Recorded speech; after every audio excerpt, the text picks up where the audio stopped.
आबिद शेर अली साहब, जो एक और हिस्सा जिसकी तरफ इशारा कर रहे हैं बोडा साहब, वो कहते हैं कि रगड़े जाएंगे सारे लोग जो गलत काम करेंगे। उसमें नून लीग भी शामिल है, पीटीआई भी शामिल है, पीपल्स पार्टी भी शामिल है, कोई एक्सेप्शन नहीं है।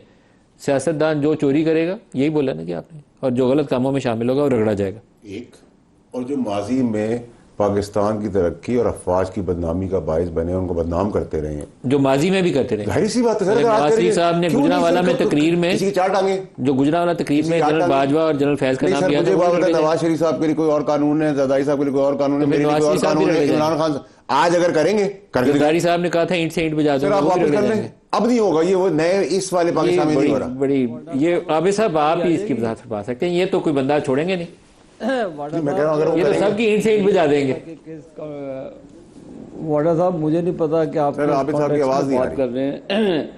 कौन है? मेरी आवाज आ रही है, अभी आएगी, आपको आवाज आएगी, अभी पूरी आवाज आएगी। देखें, नहीं सर, वो तो खुल के आवाज भी आएगी, हम सुन भी लेंगे, जवाब भी दे देंगे, लेकिन आवाज आ नहीं रही।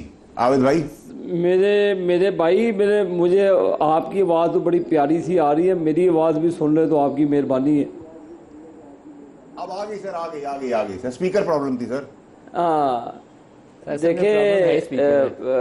देखिए अब हमारी जो लड़ाई थी वो जनरल मुशर्रफ के ख़िलाफ़ भी रही है, डट के रही है, और किसी को वो उससे ढकी छुपी भी नहीं है। जनरल बाजवा के ख़िलाफ़ भी लड़ी, फैज़ हमीद के ख़िलाफ़ भी लड़ी, जिन्होंने आइन तोड़ा, जिन्होंने आइन शिकनी की। अब वाडा साहब, आप पता नहीं, मेरे भाई आप भी माजी में बड़े प्रो बाजवा होते थे। आपने वो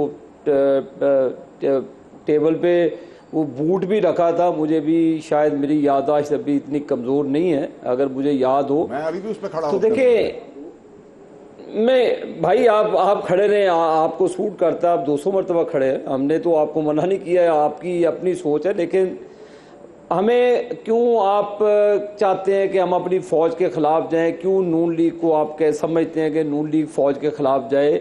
मुझे आपकी बात की कोई बड़ा सा समझ नहीं आई। या तो आपने एक कार्ड खेला है कि वाई, क्यों किस सिचुएशन में, वजह बताएं कि हम क्यों अपनी मुसल्लह, हम ना अपनी फ़ौज के ख़िलाफ़ कभी ना थे, ना कभी होंगे इंशाअल्लाह ताला। अपनी फ़ौज के बारे में तो कभी भी नहीं नेगेटिव। हाँ, जो इन पर्सन आ जाए, जनरल मुशर्रफ का आप करैक्टर उठा लें, जनरल बाजवा का ले ले, एक लड़ाई लड़ी, पूरी भरपूर तरीके से लड़ी, किसी से डर के नहीं लड़ी। मेरे वालिद ने जनरल मुशर्रफ के माशाल्लाह में 3.5 बहादुरी के साथ काटे, कोई गिला नहीं है, काटे सजाएं हुई। उसके बाद सुप्रीम कोर्ट ने उसको हमें ऑनरेबली एग्जॉनरेट कर दिया, किसी ने नहीं वो साहब देना। 3.5-4 साल शेर अली साहब ने जेल में काटे, मेरे बड़े भाई ने। हमने बददियानती नहीं की अपनी, हमने कभी फ़ौज के ऊपर हमला नहीं किया। लेकिन एक इंसान जिसने जमहूरियत का गला दबाया, ठीक है, हर अच्छाई बुराई हर डिपार्टमेंट में होती है। आप कहें कि जी सारे डिपार्टमेंट दूध के दूल्हे हैं, सियासतदान ही बुरे हैं, तो ये आपकी सोच हो सकती है, मेरी सोच मुख्तलिफ है। बहुत सारे कब्जे हुए हैं पाकिस्तान की चारों तरफ। आप अगर आप में जसारत है वाडा साहब, तो उसमें आए, आवाज़ उठानी चाहिए। करप्शन के ख़िलाफ़ बिल्कुल उठाएं, कब्ज़ा माफिया के ख़िलाफ़ बिल्कुल उठाएं, क्यों नहीं उठानी चाहिए।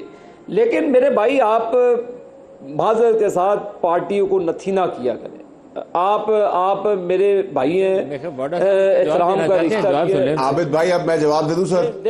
आप मेरे प्यारे भाई, आपकी इजाजत तो मैं अभी मैं ख़त्म कर लूँ, मैं ख़त्म कर लूँ, फिर आप ज़रूर दीजिएगा।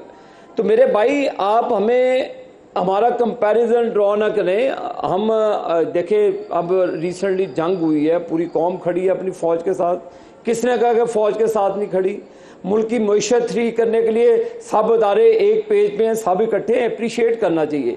तो धड़ारे डालना और इस तरह नेगेटिव गुफ्तगू करना, ये वाडा साहब मेरा ख्याल मुनासिब नहीं है इस वक्त इन हालात में।